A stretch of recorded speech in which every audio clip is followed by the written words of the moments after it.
Perang Rusia-Ukraina sebenarnya sudah memasuki fase yang secara logika seharusnya melambat. Karena perang panjang hampir selalu menggerus cadangan amunisi dan daya produksi sebuah negara. Bahkan negara sebesar Rusia sekalipun. Namun kenyataannya justru terbalik.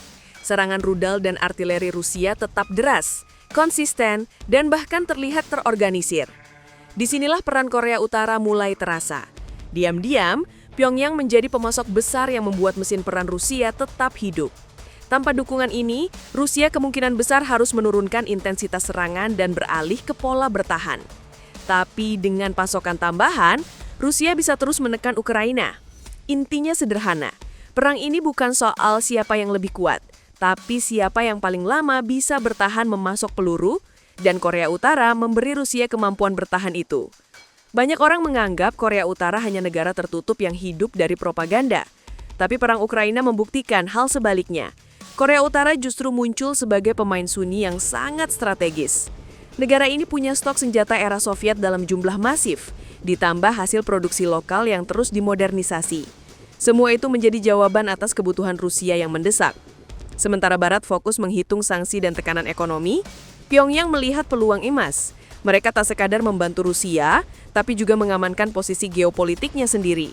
Dalam perang modern, suplai lebih penting daripada teriakan politik, dan Korea Utara memahami itu dengan sangat baik. Mereka tidak banyak bicara, tapi kontribusinya terasa langsung di medan tempur. Titik balik paling penting terjadi pada Juli 2024 ketika Rusia dan Korea Utara menandatangani kesepakatan pertahanan bersama. Sebelum itu, kerjasama senjata berjalan sembunyi-sembunyi. Setelah kesepakatan disahkan, keran terbuka lebar.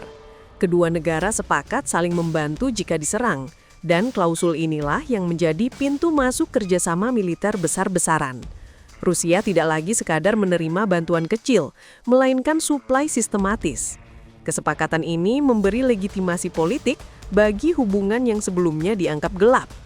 Dengan kata lain, apa yang dulu beresiko, kini jadi resmi. Dampaknya langsung terasa di Ukraina, karena Rusia bisa mengatur ulang strategi serangannya tanpa takut kehabisan amunisi.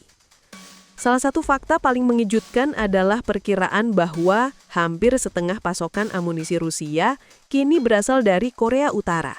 Ini bukan angka kecil, melainkan indikasi betapa seriusnya peran Pyongyang dalam konflik ini. Tanpa suplai tersebut, Rusia harus bergantung penuh pada industrinya sendiri yang sudah kewalahan.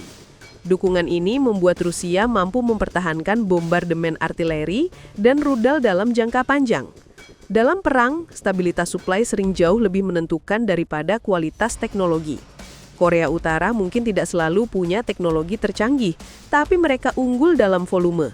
Dan dalam perang gesekan seperti di Ukraina, volume adalah kunci. Dari sudut pandang Korea Utara sendiri, perang ini adalah kesempatan emas.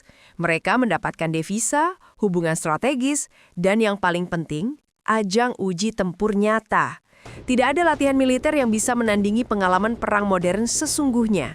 Setiap senjata yang dikirim dan digunakan Rusia memberi Korea Utara data berharga tentang kinerja di lapangan. Ini ibarat laboratorium gratis berskala besar.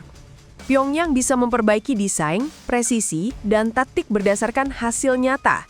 Jadi bantuan ini bukan amal, melainkan investasi jangka panjang bagi kekuatan militernya sendiri.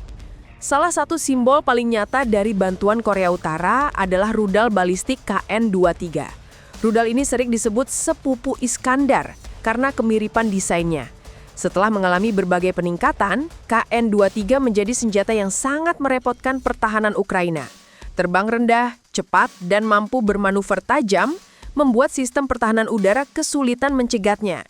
Rusia memanfaatkannya untuk serangan presisi jarak menengah.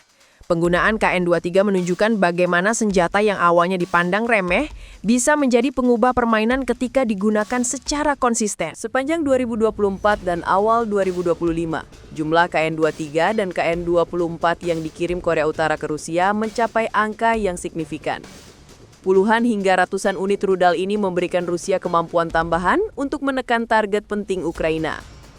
Dalam perang, bukan hanya satu serangan besar yang menentukan, melainkan tekanan berulang tanpa jeda. Jumlah inilah yang menjaga tekanan tersebut. Dengan pasukan ini, Rusia bisa memilih kapan dan di mana melakukan serangan, memaksa Ukraina selalu waspada dan terkuras tenaga. Untuk jangkauan lebih jauh, Korea Utara juga memasok rudal KN-15 atau Pukguksong-2. Rudal ini menggunakan bahan bakar padat, cepat disiapkan dan sulit dideteksi. Fakta bahwa Rusia mengangkutnya menggunakan kereta api menampilkan betapa berharganya sistem ini. Dengan jangkauan hingga ribuan kilometer, senjata ini memberi Rusia opsi strategis yang lebih fleksibel. Bahkan ketika tidak digunakan, keberadaannya sudah menjadi ancaman tersendiri bagi lawan. Tidak hanya rudal besar, Korea Utara juga mengirim senjata garis depan seperti ATGM Bullseye 4. Rudal anti-tank ini terbukti efektif menghancurkan kendaraan lapis baja Ukraina. Yang menarik, sistem ini kini dipasang pada platform ringan, membuatnya gesit dan sulit ditangkap. Dalam perang darat, fleksibilitas seperti ini sangat penting. Satu senjata kecil di tangan unit yang tepat bisa memberi dampak besar. Bullseye 4 menjadi contoh bagaimana Korea Utara memahami kebutuhan taktis Rusia di medan perang Ukraina.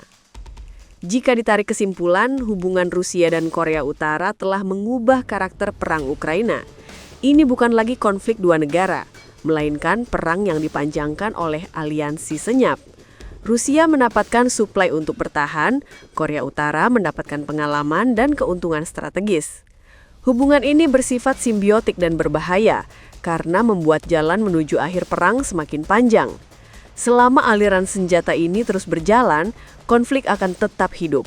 Dan selama itu pula, Ukraina dan dunia internasional akan terus menghadapi ketidakpastian yang kian kompleks.